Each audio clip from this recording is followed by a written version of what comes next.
La date où ce projet a été exposé date de 2004, janvier 2004. C'était à la suite d'une formation dont nous avons bénéficié dans le cadre de la médecine de famille, avec aussi, comme l'a dit notre amie tunisienne, avec les Canadiens, avec le directeur du Collège des médecins du Québec. Finalement. Donc, je zappe l'histoire parce que je n'ai que 10 minutes. Et nous avons, en janvier, donc, quand je parlais de l'histoire de la conception de ce projet-là, nous avons tenu compte de certains facteurs du contexte de l'époque, et on va remarquer qu'on les retrouve encore aujourd'hui. C'était des facteurs qui étaient liés, enfin tous les problèmes qui se posaient à la profession et qui étaient liés au système de santé, aux instances représentatives, au patient lui-même, sa culture, ses problèmes, au médecin généraliste lui-même et également aux relations avec les médecins spécialistes et les cliniques. Je passe les différents problèmes qui se posaient à l'époque et que je dis, oui, il y avait un problème d'assurance maladie obligatoire qui n'était pas encore généralisé, donc ce projet est venu pour anticiper la mise en place de l'assurance maladie obligatoire. Et nous allons voir que si ce projet avait été mis en pratique déjà à l'époque, nous aurions beaucoup gagné aujourd'hui, où nous nous débattons dans un problème de parcours coordonné des soins.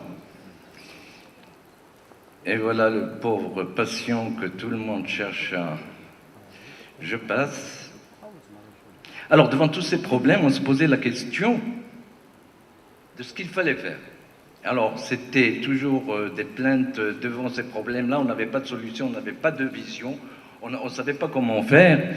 Et là, au lieu de continuer à se lamenter sur ce qui se passait, nous avons suivi cette pensée de Georges Bernard Shaw qui disait qu'au lieu de continuer à regarder le monde tel qu'il est, tel qu'il devrait être, il valait mieux se prendre en charge et essayer de changer les choses soi-même, et comme l'a dit ma consoeur Fatem Zahra Mchiche. Alors, les gens voient le monde tel qu'il est, se demandent pourquoi, je vois le monde tel qu'il devrait être, et je me dis pourquoi, donc je m'engage à changer ce monde-là. Et c'était dans le but de faire des médecins de proximité, des médecins modernes, pour un Maroc d'avenir, et des acteurs effectifs de la santé communautaire. Et c'est de là qu'est venue donc l'idée de créer le réseau généraliste d'alerte et de recueil de données sanitaires. Et c'est le regard pluriel de tous les médecins, quels que soient les secteurs, qui pouvaient, exactement dans le même esprit que nos amis tunisiens, de regarder ce qui se passe dans le terrain, et dans le même esprit qu'a développé notre ami Fatem Zahra Mchiche, de regarder des pathologies cibles et essayer d'orienter la formation dans ce sens-là, en fonction de ces données du terrain, parce que nous ne savions pas ce que nous faisions tous les jours.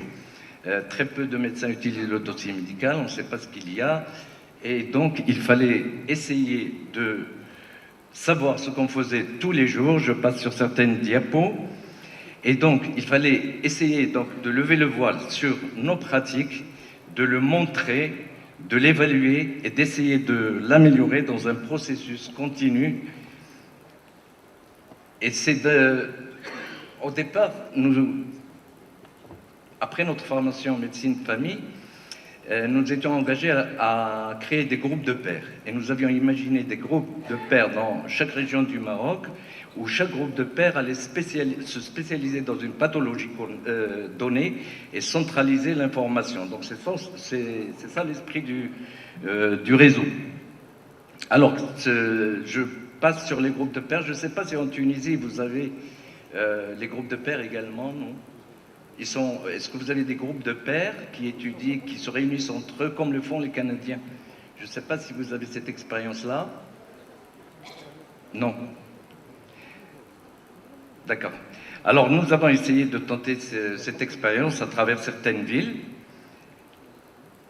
pour développer un savoir, acquérir un savoir, le mettre en pratique pour acquérir un savoir-faire, et puis on le fait savoir dans le cadre d'un perfectionnement professionnel qui ne soit pas continu mais permanent, c'est-à-dire à travers chaque consultation, quand on établit un dossier, quand on communique avec les autres, c'est un processus continu et permanent à chaque acte médical, si vous voulez. Et c'est des médecins, donc je passe sur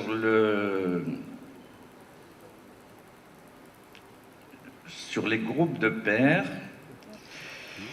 Alors, dans ce regard, dans ce réseau généraliste d'alerte et de recueil de données sanitaires, donc c'est évidemment des médecins volontaires qui font le choix continu d'un thème cible, qui peut être, comme je le cite, l'hépatite, la grippe, l'hypertension ou autre, pour établir ensemble des critères de qualité de recueil de l'information.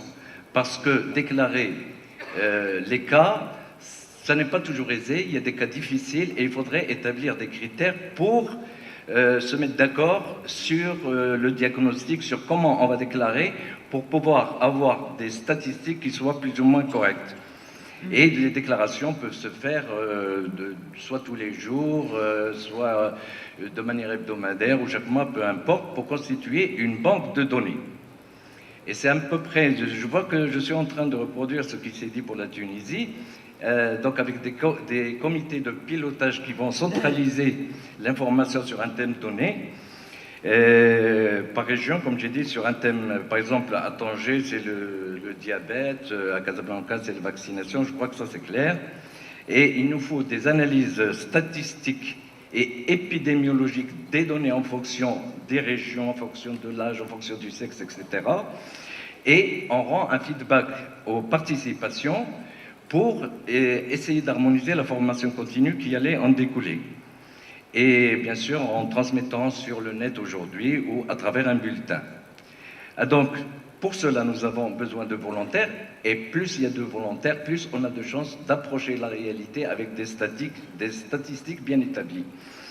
Donc aujourd'hui, nous avons tous les instruments pour le réussir.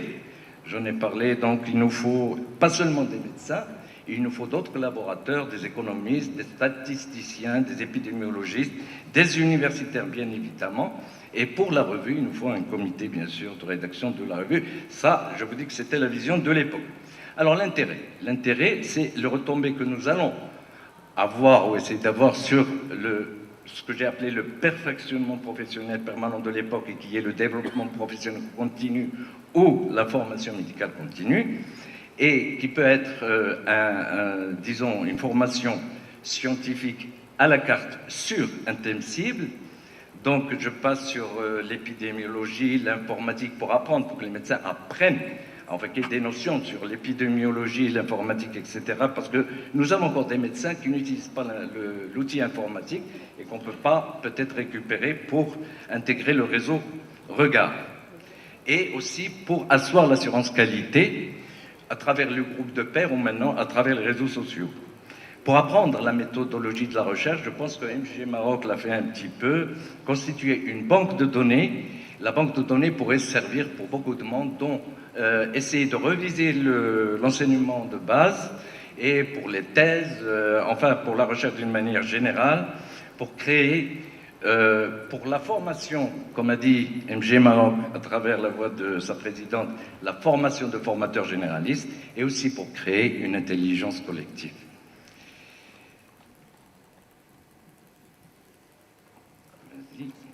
Donc, les retombées sanitaires, bien sûr, c'est le suivi temporospatial des maladies. On imagine bien, en cas de méningite, en cas de choléra, on peut prévenir tout de suite.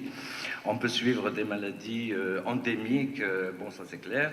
Et pour essayer de créer l'alerte en cas d'épidémie, justement, pour que les autorités sanitaires interviennent en temps opportun, parce qu'il y a des maladies à déclaration obligatoire qu'on ne déclare pas. Mais là, on peut le déclarer facilement pour assurer la prévention de certaines maladies infectieuses ou bien cibler des pathologies traçantes qui pourraient justement démontrer le rôle du médecin pivot en essayant de réduire les complications, toutes les prises en charge coûteuses, comme les cancers par exemple, et pour permettre aux autorités sanitaires de faire des prévisions qui soient rationnelles en matière de commande des médicaments, de vaccins, etc. Et pour nous, en tant que médecins généralistes, en collaboration avec les autres acteurs de santé, d'essayer de changer les indicateurs de santé pour réduire justement l'incidence de certaines maladies qu'on devrait pratiquement plus voir aujourd'hui en 2017. Et aussi pour essayer ensemble, en ayant une formation harmonisée à travers tout le pays, la même formation pour tous les médecins, c'est ce que nos amis tunisiens ont essayé de réaliser à travers le bulletin, comment on appelait ça, votre bulletin d'accréditation, c'est ça? Et donc, on peut, ici au Maroc, essayer d'avoir les mêmes messages pour la population en matière d'information, d'éducation et de sensibilisation pour éviter, parce que notre rôle de prévention doit commencer à ce niveau-là, au niveau du premier contact. Et c'est ainsi qu'on pourrait améliorer la santé des populations. Les retombées économiques, c'est qu'on ait des arguments chiffrés, réels, du rôle du médecin généraliste pour orienter les choix fondamentaux de prise en charge et de remboursement des maladies, pour mettre en avant le rôle important, bien sûr, des médecins généralistes de première ligne, et pour montrer la différence entre, l'intérêt de la prévention par rapport aux soins curatifs. Et aussi les retombées institutionnelles, parce que je n'ai pas parlé de tous les problèmes qui se posaient à l'époque à la profession qui continuent, mais c'est d'établir, de créer des ponts entre les différents secteurs, améliorer les relations professionnelles, harmoniser les attitudes, parce qu'en médecine de famille, ce n'est pas l'acquisition des connaissances, mais le changement de comportement des médecins dans leur cabinet, dans la distribution des soins. Créer des partenariats nationaux, des partenariats avec l'étranger. Je passe les différents organismes parce que je vois qu'il y a beaucoup de partenariats grâce aux autres associations. Et donc, au final, c'est pour améliorer l'image de marque du médecin et en les plaçant comme acteurs effectifs de la santé communautaire. À l'époque, c'était une utopie. Pour nous, c'était un rêve. Et pour les jeunes, j'espère, s'ils prennent en charge ce projet-là, ils pourraient en faire un outil très important pour le changement de leur mode d'exercice et pour qu'ils réussissent un avenir meilleur que celui que nous avions.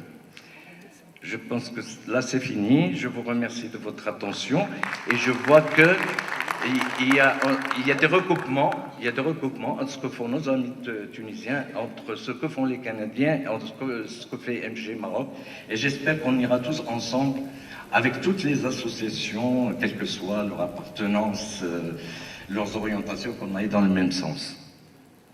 Voilà.